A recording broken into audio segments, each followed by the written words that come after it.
What's going on, guys? This is Jake Hauser with REI Prep Mail. I'm here with Senior Direct Marketing Coach Nick Orv, and we're going to go over some fantastic campaign results with a client that he has in Roanoke, Virginia. So, Nick, tell me a little bit about the overview of this campaign and what was the main goal? Yeah, so this is a client I've had for about 2 years in Roanoke, Virginia. We've been sending consistently on a monthly basis. So if he uses our tracking service, it's a KPI program we offer. So the goal with that is to see what campaigns work, which don't, and kind of meet on a monthly basis and, help them grow their business. But it was interesting about, he's always done about $100K in profit per month from what he sends, anywhere from $10,000 to $15,000 worth.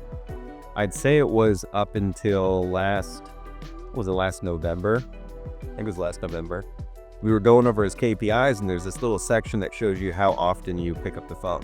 And he was at some 23, but what that means is about 23% he was talking to, and 77, whatever that may be, he wasn't talking to. It was like, wow, you're spending a lot of money for calls that you're not actually picking up. He's like, well, yeah, we're busy and we can't get to all of them. So I was like, okay, that's understandable. But we offer this service where we can actually have an in-house team, these VAs that we offer, pick up the phone in the event you don't. I was like, look, you should try this out. You don't have to change a thing. You can keep missing your phone calls like you're doing. You can keep staying busy, but we'll at least get on them. We'll qualify them, and then we'll push them over to you. So at the end of November was up and running, and then through October was the first month that it was active for a whole month. He had his best month in October than he's had in the last 2 years of working with us. He went from an average of 100K profit to 320 within that 1 month, and he said it was just sheerly we talked to more people. And what was most interesting was that there was no more additional calls coming in. It was the same amount. Mail was still doing its thing. It was just the fact that our VAs actually qualified him and didn't let him go. They weren't just getting left behind and slipping through the cracks. Right. So you're saying there's some repercussions to not answering your phone for inbound leads. So what does that look like in terms of statistics? Who gets back on your calendar or into your network if you don't or do answer the phone? He wasn't the first one we saw this with. I mean, we've been tracking this with people, but it was just eye-opening with them. We find that most accounts, especially people who manage their own VA teams in-house, they kind of do the worst at answering your phone. And it's not because of their ability or anything like that. It's just the sheer fact that there's only so many hours in the day. If you only have one person on staff, they can only talk to one person at a time, right? So that was kind of Seth's problem. They had one person doing it. They were kind of outbound calling and taking calls as they came in. But if they got on the hook with someone and they were too busy to, take a call, then that call got missed. I think that answers your question. Absolutely. So for this campaign, what type of mailer was used and why was it chosen for this campaign? So again, we were doing split testing. For this campaign, it was, again, the results from this discussion was not so much from the mail pieces or the data. We were already doing testing and kind of working that out. He had a small postcard being sent to Roanoke, Virginia that was working really well with an offer on it.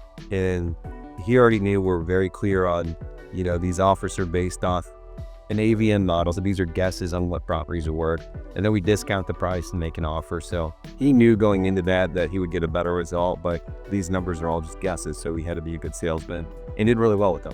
But it was mainly just the VA team. He was getting lots of calls. He just could only answer about 23% of them.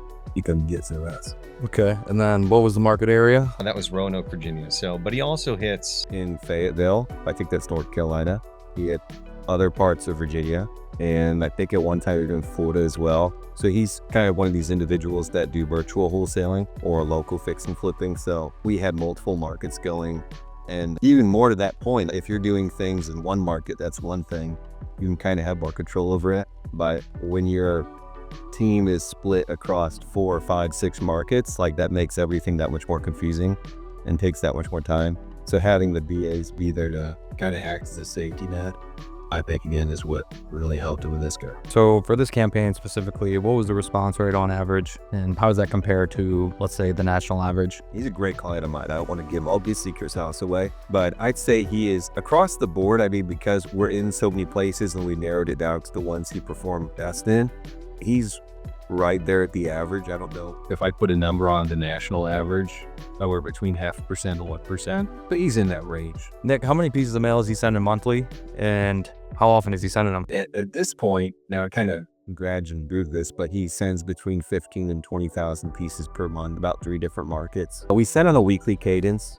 So the more mail you send, you don't want it to be like a roller coaster, right? You don't want to send a big batch of mail and then your calls come in and then it dies down. And so if you do it on a weekly cadence instead of a monthly, you have a better stream of phone calls just kind of coming all the time.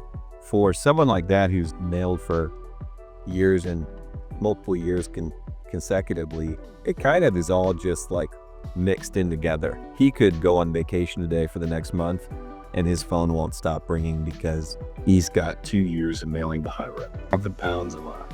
Sure. So then once the mail is shipped and it's in the mailbox, how long until we start seeing results, would you say? There's a timeline to this, right? You have it ships out, and then depending on postage type, it could be a few days with first class, up to 10 or so. And then with marking mail, kind of like your standard postage, it can be up to 2 or 3 weeks. Usually it's between 7 and 14 days though. But not everyone calls right when they get it. They hold on to it. They wait until something happens or that sort of thing. So you get the most calls up front, but a lot of calls will come in up to 90 days, up to a year, kind of here and there. So that's why we preach consistency, because once you have a trail of mail behind you that you sent, you're working leads from last week's mail you shipped and 2 months mail you shipped at 3 and 4 and so on and so on. It's kind of just calls coming in all the time.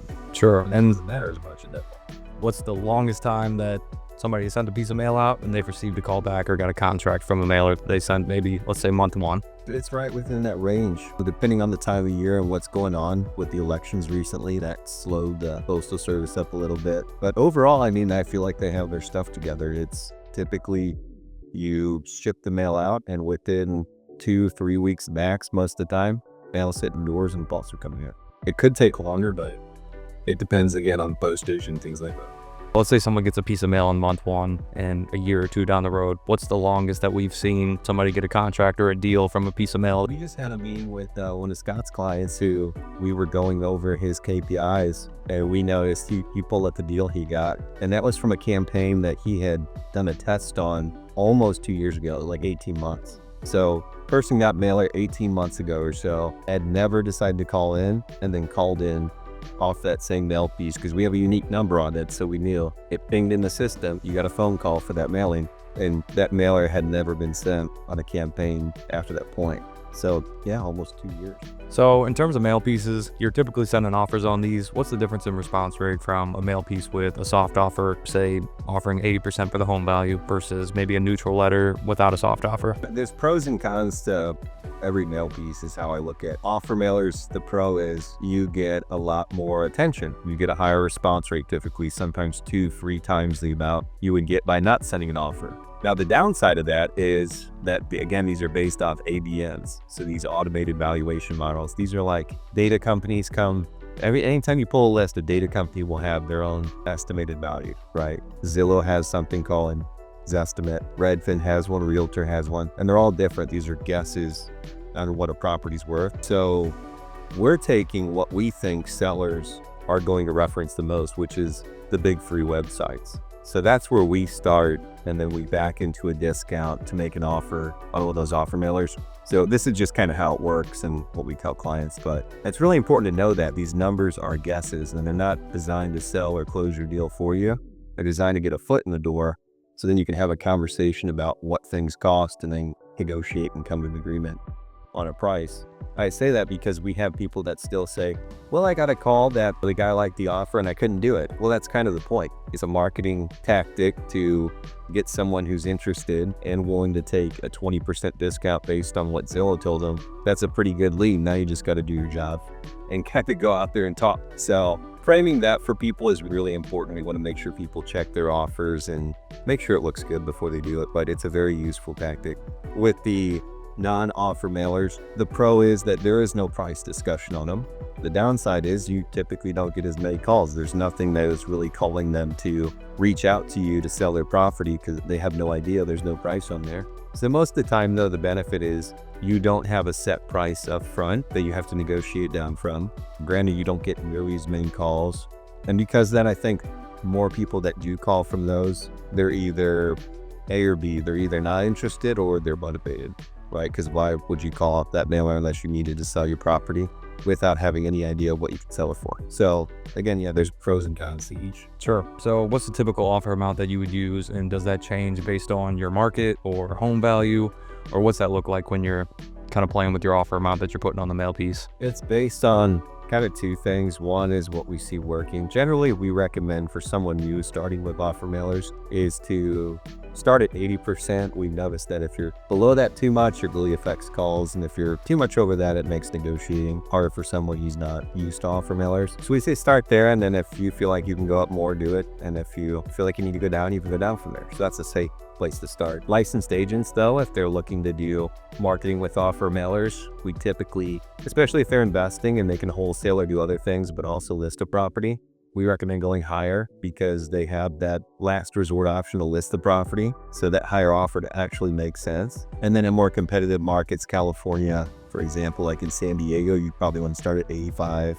Everything's worth a lot more there. Like on the higher price homes, you don't want to go at below offer, right? Be $600,000, $1 million properties. New York, so their example, you probably want to be a little bit more respectful of these houses that you're sending mail to, making offers over the mail. Yeah.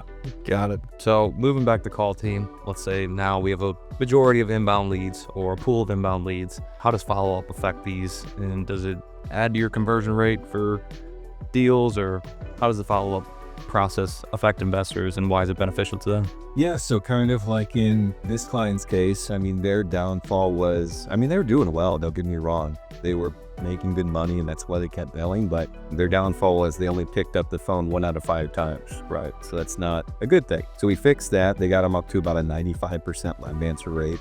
Or not live answer rate, sorry, just a contact rate. We catch everything in this. But in addition to that, yeah, you're right. The follow-up is important because, how do I say this? A lot of people don't think about it this way, but there's all kinds of forms of marketing, right? There's PPC and different inbound types. And a lot of those, like PPC is kind of always out there and it's waiting for someone to fill it out. And usually they'll do it when they're interested or ready. So that's kind of a now motivated lead. With mail, you're pulling a list and sending it out to people who you want to work with, basically, because you built that list, like the criteria and the locations and stuff. And you're using your best judgment to have an idea that, okay, maybe these people are more motivated than the people not mailing. It's kind of an educated guess. A lot of things will indicate these people are maybe potentially willing to sell, but it might not be right now. Like they didn't reach out and fill a form to you. They could be within the next 6 to 12 months. Because of the people that do call you, it's typically, like we said, 1% response rates, 0.5% response rate. That still leaves 99% of your list hasn't called you yet. That's kind of the people I'm talking about. Many of these folks, you'll get their attention, they'll call you and they'll grab their phone number, but they're not really ready right now. They're ready 6 months from now, a year from now. So that's where follow-up comes in. And like we said, if you're mailing consistently, you're speaking with people you mailed a long time ago, you mailed last week. And if you want to make the best use of that money that you spent on all the mailings prior over the last 2 years, you have to continue following up on that stuff. And it's easily an extra deal or two a month. If you're doing about a deal or two already for a month, that's an easy extra deal a quarter or a month, depending on how effective you are. Oh yeah, that's free money basically. Well, Nick, I appreciate you taking the time to sit down today and share some of that information. Super helpful. If you want to book a call, click the link in the description, like and subscribe. And if you have any questions about your specific market, comment down below.